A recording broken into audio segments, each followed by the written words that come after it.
ছেলেটা ভদ্র, সে কি চেয়েছে আমার ছেলেটা ভদ্র হোক? এর চাইনি, কিন্তু ভদ্র হয়েছে। হ্যাঁ, অটোমেটিকলি হয়েছে। এটা কারো হাত নাই, ঠিক কিনা বলেন? এভাবে আমরা যে অকুশল আমরা আমাদের মানে সমস্যা থেকে মুক্তি লাভ করতে চাই। চোর তার কাছে টাকা নাই বলে সে চুরি করতে চায়, টাকা থাকলেও এতে সে সন্তুষ্ট নয়, আরো টাকা চায়, তাই সে চুরি করতে চায়। ঠিক আছে, খাওয়ার জন্য প্রাণী হত্যা করতে চায়। সব বড়ুবাজে পঞ্চশীল পালন করে, এটা বলতে পারবে? বলতে পারবেন না। যদি সব বড়ুবা পঞ্চশীল পালন করতো, প্রাণী হত্যা কে করে? মিথ্যা কথা কে বলে? সবাই করে না। এইভাবে সাত আটা কত 56 প্রকার আছে লোভ করা চিত্ত। কয় প্রকার আছে? 56 প্রকার লোভ চিত্ত আমাকে আপনাকে সবসময় প্ররোচনা করে, উদ্ভাসিত করে, আমাকে উৎসাহিত করে যে তুমি লোভ করো, লোভ করো, লোভ করো। আপনি কিভাবে লোভ না করে থাকবেন বলেন? 56 প্রকার চিত্ত। চৈতসিক বলা হচ্ছে কি, এখানে আমাকে ধরেন কি বলে জোশ দেওয়া হয়েছে। জোশটা আমার খুব পছন্দ নেই। বক্তব্য রাখতে রাখতে আমার মন চাইবে জোশটা একটু খাইতে পারতাম, জোশটা একটু খাইতে পারতাম। এটা মনে চাচ্ছে, আমি কি করব? আমাকে উৎসাহিত করতেছে মনে। ঠিক আছে, এইভাবে এটা হলো আসক, 56 প্রকার লোভ আসক। এটা ব্যাখ্যা করার সময় এটা অনেক লম্বা। প্রতিটি লোভ কেন করি, কি জন্য করি, কেন করব, এর পেছনে পূর্ব কারণ নিহিত রয়েছে।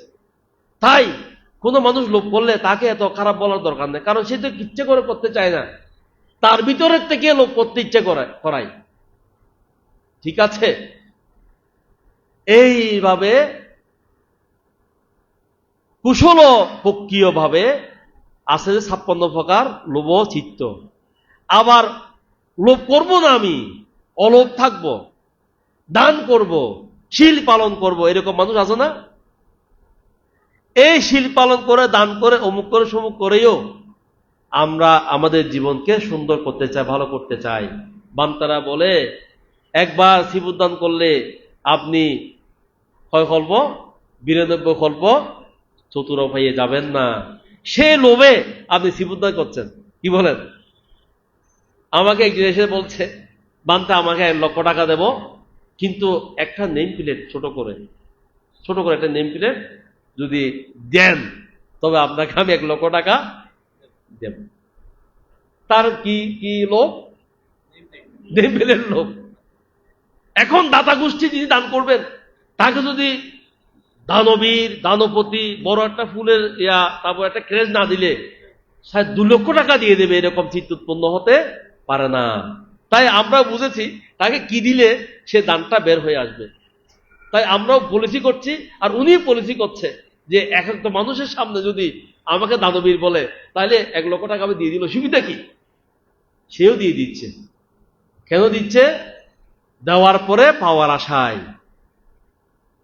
সংসার করছেন, কোনো না কোনো ভাবে ভালোবাসা হয়ে হোক বা অ্যারেঞ্জ ম্যারেজ যা হোক, সংসার করার পরে এখন সন্তানের কামনা, সন্তান না হলে ভালোবাসা যেন টিকতে চায় না। সন্তান কেন চান? কারণ সন্তান বড় হয়ে আমি যখন বৃদ্ধ হব, সে যাতে আমাকে দেখাশোনা করে, সম্মান করে, আমাকে কি বলে লালন পালন করে, টাকা পয়সা দিয়ে আমাকে মানুষ করে। তাই সন্তানকে আমি লেখাপড়া শিখান, ডাক্তার ইঞ্জিনিয়ার পড়ান, সন্তানের জন্য নাকি আপনার জন্য? কার জন্য? হ্যাঁ, আমার তো আপনার জন্য। আপনার সন্তান ডাক্তার হলে বেশি টাকা ইনকাম করবে, আপনাকে বেশি শহরে বিল্ডিং করে রাখবে, সেই আশায় আপনি জীবন যৌবন ত্যাগ করে, না খেয়ে না দিয়ে সন্তানকে লেখাপড়া করান। সেখানে কি আসলে প্রকৃত অর্থে ত্যাগ আছে?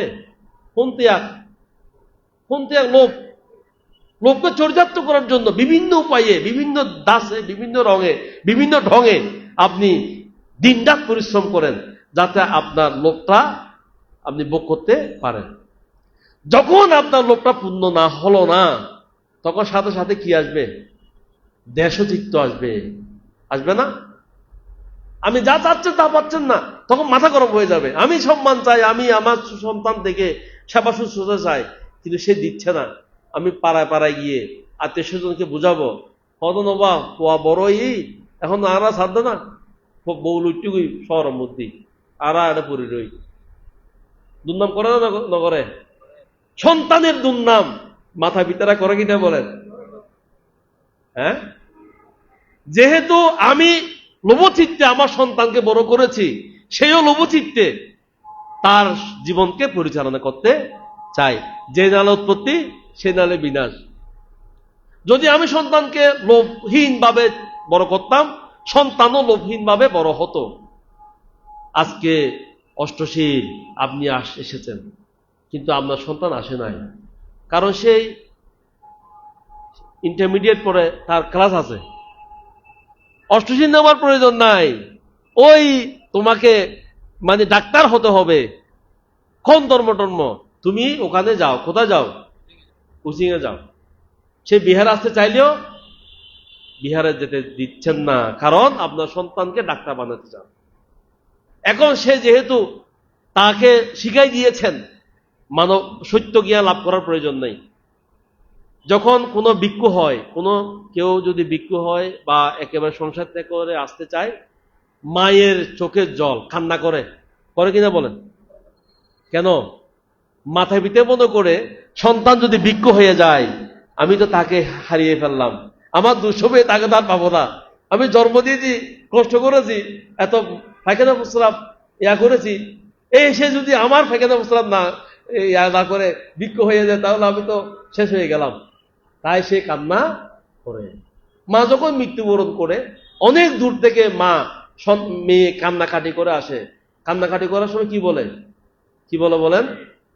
ওবো মা মারে, তুই আলি আর চাইতে রে, তুই আর বালা বালা খাবাইতে রে, তুই আর খবর টবর লইতে রে, কিন্তু এখন লইতে নয়।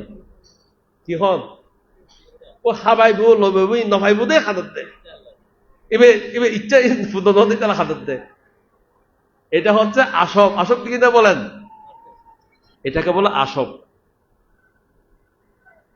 এইভাবে করে, কারণ আমাদের ধর্মটা হচ্ছে কঠিন, তাই স্বাভাবিকভাবে না বললে এটা মানি ভালো লাগবে না, কঠিন ভাষায় বললে ভালো লাগবে না।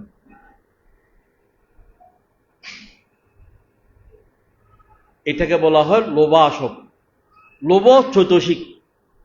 এখন আপনি দান করেন, দান করার পরে বলেন আমি অবা আর পাবো যাতে কিনি সুগে থাকে ভান আর ফোয়াল্লা বলি ইং গরিব দি আর স্কুল পরীক্ষা দিব দে, এটা লাই আয় ওনারা ফাঙ্গ দি সূত্রপাঠ গরিবের লাই, যাতে ও ভালো রেজাল্ট করিতে পারে। আবার পুণ্য অর্জন করেন, পুণ্য অর্জন করেন সুখ পাওয়ার জন্য, এটাও লোভ চৈতসিক। পাপ করাও লোভ চৈতসিক, পুণ্য করাও লোভ চৈতসিক। কারণ পাপ পুণ্য উভয়েই সমান বিপাক প্রদান করবে, উভসম বিপাকীন। যা যা করবেন তার ফল আপনি আশা করেন কিনা বলেন? আপনি চুরি করেছেন, কিন্তু আপনি জেলে যেতে চান না। মানুষ হত্যা করেছেন, চুরি করে থাকতে চান যাতে আপনার ফাঁসি না হয়। কিন্তু আপনি যখন বিহারে 1 লক্ষ টাকা দান করেছেন, তখন তার প্রশংসা আপনি চান না? তার পুণ্যের ফল আপনি চান না? চান বলেই পুণ্য ফল আপনাকে ভোগ করতে হবে, পাপের ফল আপনাকে ভোগ করতেই হবে। পুণ্য ফল ভোগ করতে গিয়ে আপনাকে রাজা হতে হবে, শ্রেষ্ঠী হতে হবে, দেবলোকে যেতে হবে অসংখ্যবার, অনন্তবার। পাপের ফল চেয়ে পুণ্য ফল বেশি, পুণ্য ফলের শক্তি বেশি, পাপের ফল কম, পুণ্য ফলের শক্তিটা বেশি। কথাটা বুঝতে পেরেছেন? তাই ধর্মান্তরে আপনি পুণ্য ফল ভোগ করবেন। ভোগ করতে গিয়ে ওই 6 দেবলোক 1 মনুষ্য লোক, 6 দেবলোক 1 মনুষ্য লোক, বারবার বারবার জন্মগ্রহণ করতে হবে। যতবার জন্মগ্রহণ করবেন ততবার প্রিয় বিয়োগ, অপ্রিয় সংযোগ, স্ফীত বস্তু অলাভ হবে কিনা বলেন?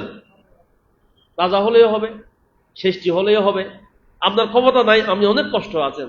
প্রধানমন্ত্রী এই দেশের সর্বোচ্চ ক্ষমতার মালিক, সে কষ্ট নেই? কষ্ট আছে কিনা বলেন? ওই প্রধানমন্ত্রী পাওয়ার জন্য অনেকেই 5,000 মানুষ মেরে মেরে ফেলবে, তারপরে ক্ষমতাটা চাই। কিন্তু যিনি কোনো না কোনো ভাবে ক্ষমতায় বসে আছেন, সে কি সুখে আছে? আপনি ধরেন কিছু নাই, ক্ষমতায় ঘুমাচ্ছেন, কিন্তু প্রধানমন্ত্রী ঘুমাতে পারে? থাকলেও জ্বালা, না থাকলেও জ্বালা। এই সত্যটা বলার জন্য বুদ্ধের ধর্ম। তুমি শূন্য করে শূন্য ফল ভোগ করবে, ফাপ করে ফাপ ফল ভোগ করবে। দুইটা ভোগ করতে গিয়ে তোমাকে জন্মের অধীন হতে হবে, জরার অধীন হতে হবে, ব্যাধির অধীন হতে হবে, মৃত্যুর অধীন হতে হবে। তার পরে স্ফীত বস্তু আলাপ, অপ্রিয় সংযোগ। পৃথিবীতে সবচেয়ে বড় দুঃখ হচ্ছে অপ্রিয় সংযোগ। অপ্রিয় সংযোগ তো সব জায়গায় আছে। আপনার স্বামী আপনার পছন্দ না, আবার স্বামীর স্ত্রী পছন্দ না, কিন্তু একসাথে থাকতে হয় বাধ্য। আপনার সন্তান আপনার পছন্দ না, থাকতে হয়। আপনার সমাজ আপনার পছন্দ না, থাকতে হয়। হয় কিনা বলেন? পছন্দ হোক পছন্দ না হোক, থাকতে হয়। এবং থাকতে গিয়ে আপনার বারবার বারবার ক্রোধচিত্ত উৎপন্ন হয় কিনা বলেন? ক্রোধ উৎপন্ন হয় না? রাগ, গোসা, মারামারি, কাটাকারি, মানে ঝগড়া হয় কিনা বলেন? এটা বলা হয় দেশ। এটা কি বলে? লোভের ব্যর্থতায় দেশের উৎপত্তি। দেশের চিত্ত হচ্ছে দুইটা, প্রতীক সম্প্রযুক্ত। কি যুক্ত? প্রতীক সম্প্রযুক্ত। হিংসা, ক্রোধ, এরকম চিত্ত আছে দুইটা। কর্মপথ আছে 7টা, 7 গুণ 14টা। 14টা হচ্ছে দেশ চিত্ত। আমরা ক্রোধ করি, হিংসা করি, রাগ করি, রাগে ঘুমাইতে পারি না, মাথা খারাপ হয়ে যায়, প্রেসার বেড়ে যায়। এইরকম চিত্ত আছে কয়টা? 14টা। আপনি কি রাগ না করে থাকতে পারবেন? আপনার অন্তর্জগতে ভবাঙ্গে 14টা শক্তিশালী কি চিত্ত? কি চিত্ত? দেশচিত্ত আছে। এই দেশচিত্তগুলো আপনাকে দেশ করতে বলে। আপনি সুস্থ আছেন, ভেতরে একটা টিউমার আছে, টিউমারের কি হবে? টিউমারের কাজ আছে না? টিউমার একদিন ক্যান্সারে রূপান্তরিত হয়ে আপনাকে মৃত্যু প্রদান করবে। টিউমার আপনি ফেলাতে চান না, কারণ হলো টিউমার ফেলাতে গেলে টাকা খরচ হবে, আবার টিউমার ফেলাতে গিয়ে কি থেকে কি হয়, কি বলেন? কিন্তু যারা টিউমার ফেলতে চায় তাদেরকে ডাক্তারের শরণাপন্ন হতে হয়। ডাক্তার আপনাকে আদর করবে? আদর করবে না। সেই সংজ্ঞাহীন করে কেটে ওখান থেকে টিউমারটা বের করবে। বের করতে গিয়ে আপনি মৃত্যুবরণ করতে পারেন, মৃত্যুবরণ করতে নাও পারেন। আপনার কাছে বন সাইন নিয়ে নেবে। কি নেবে? বন সাইন। আমি এর দায়ী নয়, তুমি বাঁচলে বাঁচো, মরলে মরো। জীবনের রিস্ক নিয়ে আমরা আমাদের টিউমার থেকে, ভবিষ্যৎ মৃত্যু থেকে মুক্তি পেতে চাই। কিন্তু আমরা চাই না আমাদের দেশ থেকে মুক্তি লাভ করতে, আমরা চাই না আমাদের লোভ থেকে মুক্তি লাভ করতে। এটাকে চাই না, এটা ধরে রাখতে চাই। বুঝাইতে পেরেছি? এটাকে বলা হয় আসব। ছোট ছোট শিশু, তার সামনে যদি একটা বিষাক্ত সাপ ছেড়ে দেন, বিষাক্ত ফেনা যখন ধরবে, ছোট শিশু কি পালিয়ে যাবে নাকি সামনে যাবে? সে ধরতে যাবে। তার মনে হবে যে এটা যে খেলনা, এটা ধরতে পারলে ভালো লাগবে। কিন্তু আপনাকে যদি বলা হয় 1 লক্ষ টাকা দেব, তুমি সাপটা ধরো, আপনি কি 1 লক্ষ টাকা বিনিময়ে সাপটা ধরবেন? ফালিয়ে যাবেন। কারণ আপনার আছে, জানা আছে ওই সাপে ছবল দিলে আমার জীবন সংহার হবে। কিন্তু ছোট শিশু, সে জানা না বলেই ওই সাপ তার প্রিয় এবং ধরতে চাইবে। ধরতে গিয়ে কি হবে বলেন? ছবল দিবে, কান্নাকাটি করবে, তারপরেও সে সাপটা ধরতে চাইবে। ঠিক অনুরূপ ভাবে লোভ করলে ক্ষতি হয় জানি, তারপরও লোভ করি। কিসের মতো? ছোট শিশুর মতো। ছোট শিশুর মতো। এই জন্য বুদ্ধ মানুষকে, প্রাণীকে বলেছেন পাগল। আমি আশ্চর্য হয়ে গেছি। শিক্ষিত হোক, যত লেখাপড়া করুন, যতই শিক্ষিত হোক, যতই ধ্যান সমাধি করুন, মার্গফল লাভই ছাড়া সবাইকে ওই পুগ্গল পয়াতিতে আছে, সেখানে পিতরজনকে বলেছেন পাগল। পাগল মানে কি? ছোট শিশুর মতো। ছোট শিশু যত কিছু করুক তার কোনো অপরাধ নাই। ছোট শিশু যদি একটা দা দিয়ে আপনাকে কেটে ফেলে, বিচার কি হবে? হবে না, কারণ ছোট শিশু পাগল। একজন পাগল যদি রাস্তার মানুষকে কেটে ফেলে, মেরে ফেলে, পাথর মেরে, বিচার আছে? বিচার নাই, কারণ সে তো পাগল। ঠিক অনুরূপ ভাবে আমরাও নিজেরাও কিন্তু একটা পাগল। পাগলে কিনা বলে, পাগলে কিনা করে। সে করতে পারে না এরকম কোনো কাজ নাই, বলতে পারে না এরকম কোনো কথা নাই।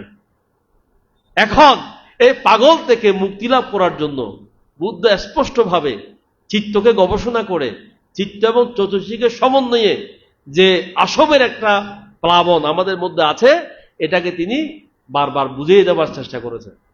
তাহলে কুশল অকুশল দুইটাই কি চৈতসিক? লোভ চৈতসিক। কারণ দুইটাই কারণে আপনি ফল পেতে চান। যিনি চুরি করে, সে চুরি করার পরে তার যদি মানে জেল হয়, সেই জেল পেতে চায়, না চাইলেও তাকে রশিদে কি করে ধরে বেঁধে জোর করে পুলিশ এসে ধরে নিয়ে যায় না? ঠিক তাকে শাস্তি বিধান করতেই হবে। সবাই শাস্তি বিধান করে। একজন বলছে হয়তো বান্ত মুক্ত এইরকম খারাপ খারাপ কাজ করে, সে তো এখন দেশের নেতা, মানে সেই মন্ত্রী এমপি আর কি, আমি নামটা বললাম রাঙ্গুনিয়ে আর কি, আগে যিনি নেতা ছিল। ফুলোত্তরতা সে পায়। আমি তো শিল্প ভালো কাজ করি, আমি তো এই ফুলোত্তরা পাই না। তাহলে ভাবের ফল আছে? তার কোনো শাস্তি আছে? আমি বললাম তার শাস্তি আছে। পুলিশ না দিলেও সে অন্তরে অন্তরে শাস্তি পায়। আমি একটা মিথ্যা কথা বলেছি আপনার সাথে, আপনি কিন্তু বিশ্বাস করেছেন, বান্তি হিসেবে কি মিথ্যা কথা হন না? কিন্তু আমি আমার স্বার্থের জন্য মিথ্যা কথা বলেছি। এখন আমি আপনাকে দেখলে আবার বড় দুর্বল হবে না? হয়তো সে যদি জেনে যায় আমি মিথ্যা কথা বলেছি, এই ভয় একটা থাকবে, থাকবে কিনা বলে। এটা হচ্ছে পাপের শাস্তি, মন প্রসন্ন হবে না। আমি বললাম সে শাস্তি পাচ্ছে না কোথায়? আপনি যে আমাকে বললেন তার সামনে গিয়ে ফুল উত্তরা দিলিও পেছনে এসে আপনি বলছেন কি ওই তো খারাপ মানুষ, এটা হচ্ছে তার শাস্তি। হাজার হাজার মানুষ তাকে খারাপ বলে, সামনে ফুল উত্তরা দেন, এটা হচ্ছে তার শাস্তি। শাস্তি হিসেবে পাচ্ছে। কি বলেন? আমি সবার কাছ থেকে মুক্তি লাভ করতে পারবো, কিন্তু আপনার মন থেকে মুক্তি লাভ করতে পারবেন? এই জন্য বলে মাইন্ড ইজ মেইন জাস্টিস, অর্থাৎ সর্বোচ্চ বিচারক হচ্ছে মন। মনের কাছ থেকে রায় পাবেন না, সবার কাছ থেকে রায় পেলেও এই বিচারক আপনার সাথে সর্বক্ষণ সে আছে। এই জন্য প্রথম আসক্তি হচ্ছে কামাসক্তি। কিভাবে করি? রূপ, রস, শব্দ, গন্ধ, স্পর্শ এবং মনে যা চায় তা করতে গিয়ে আমাদের এই কামাসক্তগুলো আমরা সৃষ্টি করি। সে সৃষ্টি দুই প্রকার, একটা কুশল, একটা হচ্ছে অকুশল। কুশলের কারণে যাব 6-7 সুখ দিতে, আর অকুশলের কারণে যাব 4 অপায়ে। যেতে না চাইলেও যাবেন, পেতে না চাইলেও পাবেন। আপনার ভিতরে রোগ হয়েছে, রোগটি কি আপনি চেয়েছেন? না চাইলেও সেটা আপনাকে দুঃখ প্রদান করবে। এই কারণে এই সমস্যা থেকে মুক্তির জন্য ভগবান বুদ্ধ তিনি একটা পথ আবিষ্কার করেছেন। সে পথটি হলো, সে পথটা কি? বিভাজ্যবাদী। আপনাকে চিন্তা করতে হবে আগে আপনি কি করতে চান। আপনি ঢাকায় যেতে চান, দূর দিয়েছেন এদিকে, ঢাকা গিয়ে দিকে নাকি? আবার একজন দুষ্ট লোক বলেছে ওইদিকে পাহাড়ে চলে গেছেন, ঢাকায় গিয়ে পাহাড়ে। কিন্তু চতুর্দিকে দৌড়াদৌড়ি করে হবে না। আপনাকে আগে বুঝতে হবে যে আসলে মূল সমস্যা কোথায়। মূল সমস্যা কোথায় আপনাকে বুঝতে হবে। ডাক্তার রোগ নির্ণয় করতে না পারলে আপনি যে মৃত্যুবরণ করবেন, তাই আপনাকে আগে রোগ নির্ণয় করতে হবে। সব সমস্যার মূল হচ্ছে আপনি। তাহলে প্রথমত আসব হচ্ছে কয় প্রকার? 4 প্রকার। সময় চলে যাচ্ছে। এই প্রথম আসব হলো কাম আসব, অর্থাৎ আপনার অন্তরে লোভ, দেশ, মোহ, এই 4টি আসব হয়। তন্মধ্যে লোভ আসব হচ্ছে কামাসব। কামাসব সবসময় লোভ আসব। পুণ্য করেন পুণ্যের ফল পাওয়ার জন্য, পাপ করেন পাপের ফল পাওয়ার জন্য। করেন বলেই আপনাকে বাধ্যতামূলক জন্ম, জরা, ব্যাধি, মৃত্যুতে আক্রান্ত হতেই হবে। দেবলোকে সুখ আছে না? সুখ আছে। প্রথম দেবলোকের বয়স হচ্ছে 90 লক্ষ বছর, মনুষ্য গণনায় 90 লক্ষ বছর। সেখানে মানুষের এই 50 বছরে সেখানে একদিন এক রাত হয়। এবার তার 500 বছর বাঁচে, মনুষ্যের গণনায় 90 লক্ষ বছর। সেখানে সব সুখ নয়, কিন্তু সাব্বে সাংকারা নিত্যাতি, সকল সংস্কার নিত্য, একদিন সব সুখ চলে যায়। চলে যায় বলেই তাদেরকে 7 দিন পর্যন্ত দেবলোকে দুঃখ ভোগ করতে হয়। মৃত্যুর আগে, মৃত্যু এমনি হয় না, মৃত্যু হবে রোগের কারণে। এই প্রাণটা কি এমনি যাবে? এমনি যেতে পারে না। মানুষের প্রাণ শক্ত আছে, সহজে যায় না। ঠিক আছে? তো এই মৃত্যু তাদের হবে 7 দিন, তাদেরকে জরা ব্যাধিতে আক্রান্ত হয়ে তাকে মৃত্যুবরণ করতে হবে ওই দেবলোকে। 7 দিন, বেশি নয়। কিন্তু 7 দিন বেশি নয় বললেও কমও নয়। কারণ হলো 7 দিন মানে এখানে 50 বছর, এখানে একদিন এক রাত। তাহলে 7 দিন মানে কত? 5 7 35। 35 মানে কি? 35 বছর।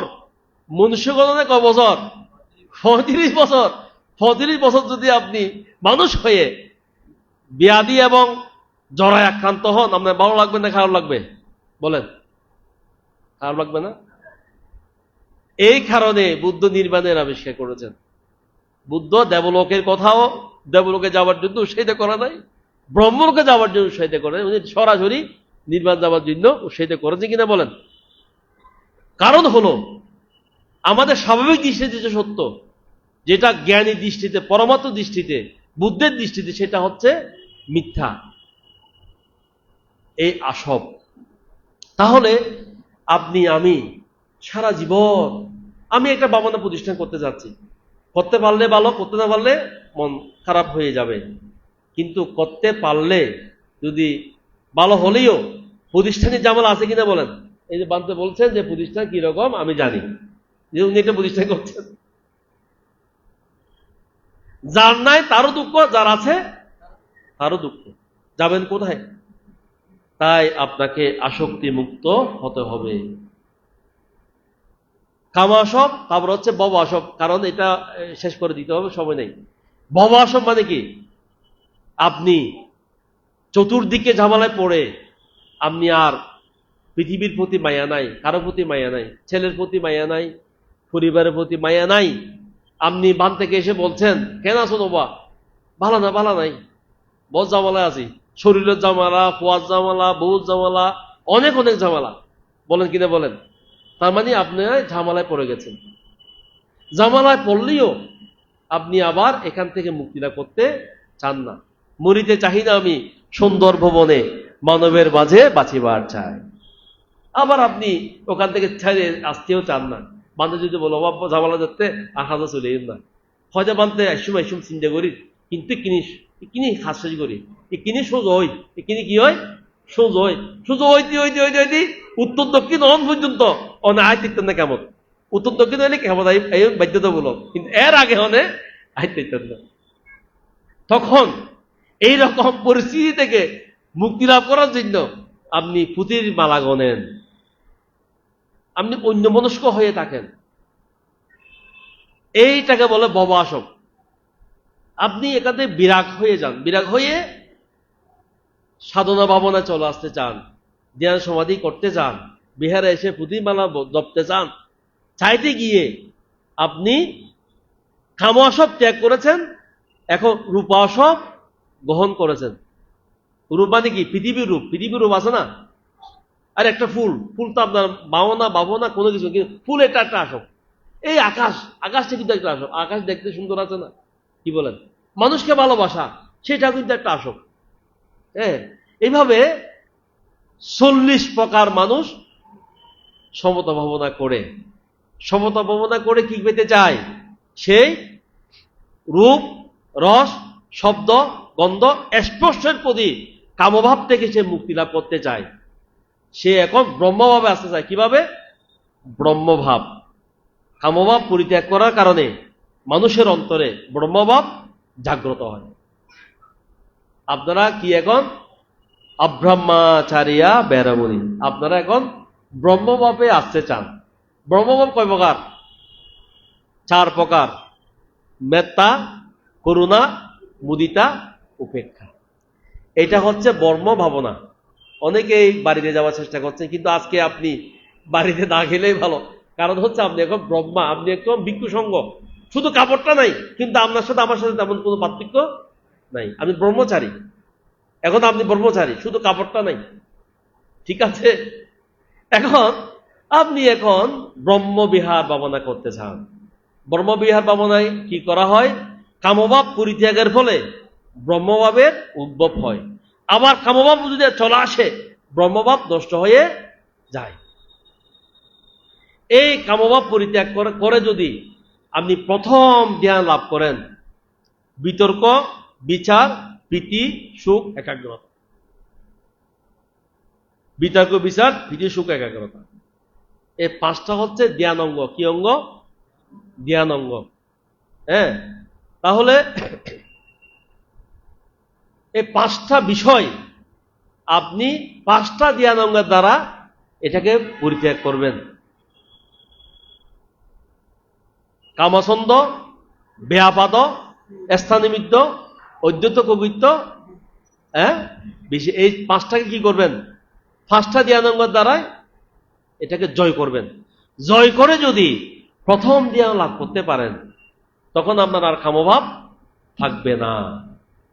আপনার তখন ভাব হবে ব্রহ্মভাব। ব্রহ্মলোক কয় প্রকার? 20 প্রকার।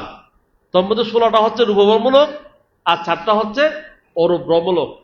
যারা ব্রহ্ম ধ্যান করে, তারা প্রথম ধ্যান লাভ করার কারণে তাদের কিছু কিছু অলৌকিক বিষয় দেখা যায়, অলৌকিকত্ব আসে। বিতর্ক, বিচার, প্রীতি, সুখ, একাগ্রতা দিয়ে 5টা বিষয়কে ধ্বংস করে। যেমন কামভাবকে যখন ধ্বংস করবেন, তখন আমি প্রথম জ্ঞান লাভ হবে। প্রথম জ্ঞান লাভীরা 3টি ব্রহ্মলোকে যাবেন: ব্রহ্মপরিষদ, ব্রহ্মপুরোহিত, মহাব্রহ্মা। প্রথম ব্রহ্মপরিষদে বেশি আয়ুষ্কাল জ্ঞানের কারণে, সেখানে হবে কি? ব্রহ্মলোকে কোনো নারীর অস্তিত্ব নাই, পুরুষের অস্তিত্ব নাই। নারী পুরুষ উভয়ের অস্তিত্ব বর্জন করার কারণে তার ব্রহ্মভাব উৎপন্ন হয়েছে। এই কারণে এখান থেকে মৃত্যু উপবরণ করে তারা, এটাকে বলে কুশল গুরুকর্ম। কুশল গুরুকর্মের কারণে সে নির্ঘাত অবশ্যই প্রথম জ্ঞান লাভীরা ব্রহ্মলোকে যাবে। যেমন মার্গলাভীরা যেমন চতুর হয়ে যাবে না, প্রথম জ্ঞান লাভীরা মৃত্যুর পরে ব্রহ্মলোকে যাবে।